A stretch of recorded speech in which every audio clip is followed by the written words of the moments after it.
Well, it's day two of the LCS Summer Split with coverage brought to you by Alienware. I'm joined right now by Reignover after another victory for Team Liquid in Summer. Reignover, the roster didn't change at all. You've now stepped into the head coaching position. Why were you so confident, or why is the team so confident that after a really rough or spring split, that the team could do well with the same roster? Um, I would say the spring split was just way too mess.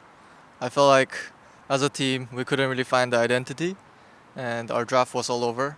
Mm, like the way we build up our practice was just like not consistent, I guess. So, like when the LCS actually start, like we thought we were ready, but in reality we're just not ready on any comp. So we just did not any comp that we are actually confident on.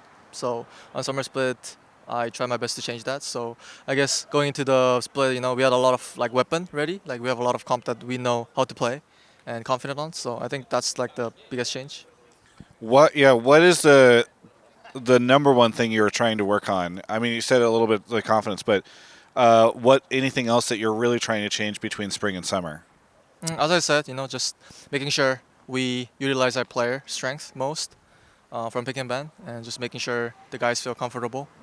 And just mainly our mid game was mess. Our early game is always good. It's always gonna be good. Our mid game was mess, so we focus a lot on how to make a good connection on every single point of the game. And recently the patch, it's very spicy, so it's very hard to find a good connection, and there's always gonna be a fight, like so many TPs. So it's rough, but we're trying our best. Yeah. Talk to me a little bit about what you guys did during the break, because I understand you were boot camping. Yeah, we did a bootcamp in the EU Team Liquid facility. It's very good.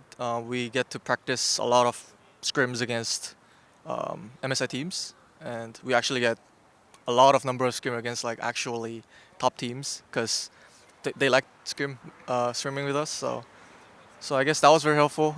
We even improved more in our laning phase. We got even more detailed in laning phase, and we learned a lot about team fight execution. So I mean, the meta is kind of shifted away from the I guess MSI little bit. So I would say the meta currently is not like super favorite for us, but still, there is like a lot of stuff that we learned from there. So we're just trying to use as much from the current patch. And were you scrimming, when you say the good teams, were you talking about the MSI teams, like Team Liquid was scrimming MSI teams? Yeah.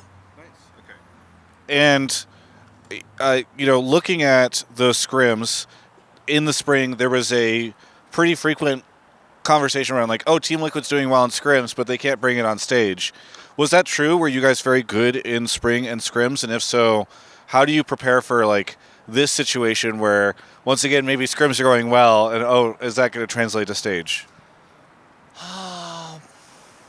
It's somewhat similar. I would say in spring split,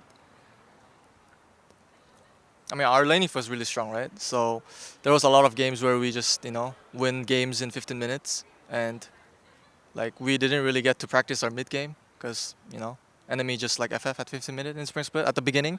But like as the season go, like we start dropping some champions that we used to play because we lose with that champion on stage. Yeah. And now that champion, since we're not playing that champion, now we're not really dominating the laning phase. So now we don't win lane and we start dropping scrims, but we get to practice a mid game, but it's not enough, because we don't have enough time at that point. So it was just a mess, But I guess for now, I don't think as a team we have the confidence that even though we drop some games on stage with certain champs, that we know, like if like we'll know if it's actually good, if it's actually champs' fault or our play's fault, right? So we just make sure we just do same thing from our practice and just play it on stage, and things gonna be fine. Yeah. It feels like to me the first couple of days of LCS have not gone according to expectation. Obviously, you guys beat 100 Thieves today, but they had a really good game yesterday, even playing with a sub. FlyQuest looks really shaky. EG, who was a team I think a lot of people didn't expect to do well after their changes, seem to be doing better. So what do you think of the teams so far in the LCS, and which ones do you expect to be really good this split? I mean, looking at the LCS, I mean, obviously I haven't like watched every game very closely, but it looks like everyone's just very nervous. Same as us. Like I heard our players saying, I'm so nervous. I don't know why." Like Pyoshik's saying that his first game of LCS Summer Split was even more nervous than the World Final. Really? So I was like, how is that possible? So. Do you think just North America is that good? Sorry? Is North America just that good that it makes him nervous? Yeah, I mean, it has to be, right? So sorry, you were saying. So I guess it's pretty hard to tell from first week of LCS. I think things will reveal more from the next weeks because I think the teams are just like just a lot of nerves. And I feel like the games, like even today's game, 100 Thieves had like really good tools like snowballing early game, but they just did nothing. So I didn't understand why. Like even in mid game, like they didn't utilize the Lucian one item spike, two item spikes at all. None of them are like actually grouping mid, so they don't have they have no timing to play aggressive. So we just scale and we just win. So I mean, I feel like we like more on 100 Thief side of draft, like because we are confident that we're gonna get a lot from laning phase, and we practice a lot like how to snowball the lead with it. So I guess now like the teams are just nervous to not execute the team comp properly. So we'll see. Maybe from the second week, like the teams play well. Yeah. Do you like the 3-day weeks? No, because our scrim, like in theory, we have 18 days of scrim in the whole split, which is so small, right? Yeah.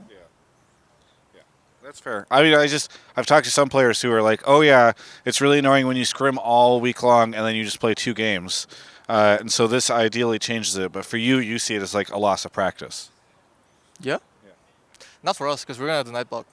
Okay. Yeah. Very good. Anything that you want to say to any of the fans out there? I mean, thanks for cheering. It's hard.